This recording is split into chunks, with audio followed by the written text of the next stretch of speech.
Pag-uusapan lang natin ang breaking news. May pasabog nga naman kasi at exclusive na pinag-uusapan ngayon. Daniel Padilla nagulat sa sinasabi ni Catherine Bernardo, loyal pa rin siya kay Daniel Padilla. Kahit na maraming umanong naliling at maraming nanliligaw kay Catherine Bernardo. Pero pinaka-loyal siya kay Daniel Padilla. Na alam naman natin kasi, nagmahalan sila na umabot ng 11 years. Na alam naman natin kasi, mahirap bitawan yan at mahirap kalimutan ang lahat ng nangyari umano kina Daniel Padilla at Catherine Bernardo. Kaya nga naman si Daniel Padilla, nagugulat siya kasi alam naman natin, ini-stalk niya si Catherine Bernardo. Kaya nga naman kasi, damang-dama ni Daniel Padilla ang sinasabi umano ni Catherine Bernardo na hanggang ngayon, loyal pa rin siya kay Daniel Padilla. Hanggang ngayon, meron pa rin siyang pagmamahal. Kaya si Daniel Padilla, kung mapansin nyo ngayon, nag-i-enjoy na siya. Panatag na siya sa sinasabi ni Catherine Bernardo na okay na okay para sa kanya. Kasi kung mapapansin ninyo, nag-i-enjoy na si Daniel Padilla. Hindi tulad kasi noon. Si Daniel Padilla tahimik lang, parang napakalungkot niya. Kasi hindi niya pa magawang suyuin si Catherine Bernardo. Pansinin niyo lahat ng mga kinikilos ni Daniel Padilla noong sila ay hindi pa nagkausap at nagkita. Yun ay napakalungkot ng face ni Daniel Padilla. Kung mapapansin nyo lang ang bawat sitwasyon. Kailangan pag-aralan ninyo ang bawat sitwasyon ni Daniel Padilla at Catherine Bernardo. Kaya nga naman ngayon, nag-i-enjoy na sila kasi lumalabas na ang mga nararamdaman nila. Pilit nilang binabato sa iba't ibang tao at pinapakita nila ito para mapansin natin kung ano talaga ang namamagitan kina Catherine Bernardo at Daniel Padilla. Bakit nila ito pinapakita sa atin? At ano ang ibig sabihin nito? Ang ibig sabihin pala nun, nagmamahalan pa rin sila. Gustong pakawalan ni Catherine Bernardo ang kanyang damdamin at kanyang pagmamahal sa pamamagitan ng pag-inom niya kasama ang mga kaibigan niya. Kaya damang-dama umano ni Daniel Padilla lahat ng saloobin ni Catherine Bernardo.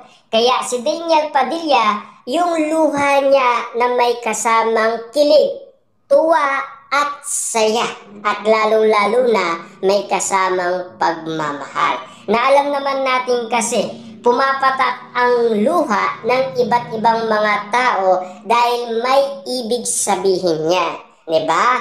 Siyempre alam naman natin, minsan ang ibig sabihin niya yung lungkot. Pero kay Daniel Padilla may kasamang pagmamahal, pati kay Catherine Bernardo. Yan kasi ang mga sinasabi ng iba't ibang mga tao patungkol umano kina Daniel Padilla at Catherine Bernardo. Na alam naman natin kasi matagal na tayong naghihintay masabi ni Catherine Bernardo at Daniel Padilla ang kanilang saloobin. Kasi matagal nang nag-iintay at umaasa umano ang mga Dilulu fans kung pwede pa ba at kung may chance pa ba.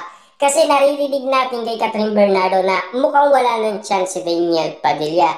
Pero meron pa pala. Kita nyo naman, hindi talaga nawawala ang feelings ni Catherine Bernardo kay Daniel Padilla. Hindi naman iiyak yan ng walang dahilan.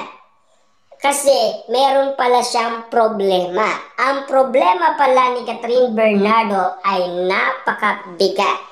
Yun ay nilalabas niya dahil mahal pala niya si Daniel Padilla. Ibig sabihin, kaya niya ipinapakita yun sa atin ang kanyang pagsusuot ng mga regalo ni Daniel Padilla may ibig sabihin. Hanggang ngayon pala, minamahal niya si Daniel Padilla. Yun kasi ang ibig sabihin ni Catherine Bernardo na pinapakita sa atin. na alam naman natin ikinatutuwa yan ni Daniel Padilla. Kaya nga naman kasi kapansin-pansin ngayon, yung baby face ni Daniel Padilla, sobrang saya.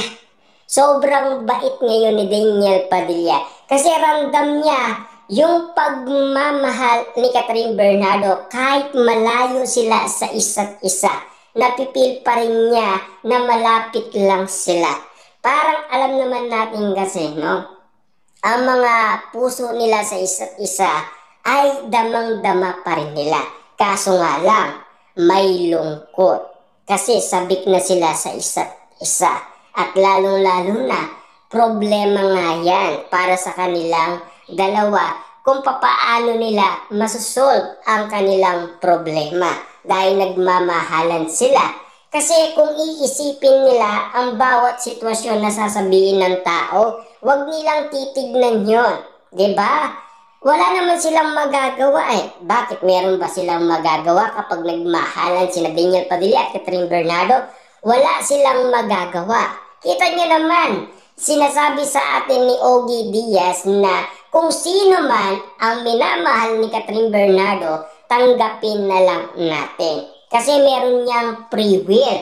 At hindi pwedeng mag-decide kahit na sino. Diba? Tignan si Mami Min Bernardo, kinakalaban ni Catherine Bernardo. Kasi may sariling desisyon si Catherine Bernardo, meron siyang sariling paraan para at least malaman naman natin kung sino talaga ang minamahal niya.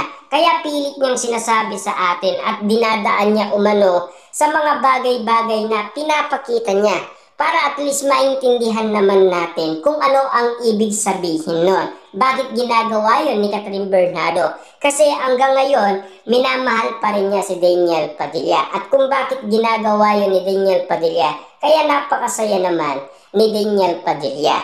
Sa sobrang tuwa niya, talagang nagugulat na lang siya sa mga bali-balitang kikiligin talaga siya at kababaliwan niya yan. At may in love ulit siya kay Catherine Bernardo. Siguradong sigurado yan. Na alam naman natin kasi may rest back yan ang Katniel para sa atin. Dahil sa mga pasabog kung sakasakali man magkabalikan sila at magkaayos na ang lahat. At tanggapin silang dalawa. Na alam naman natin tanggap naman sila ng ibang tao. Kasi ang alam nila, nagkabalikan na daw.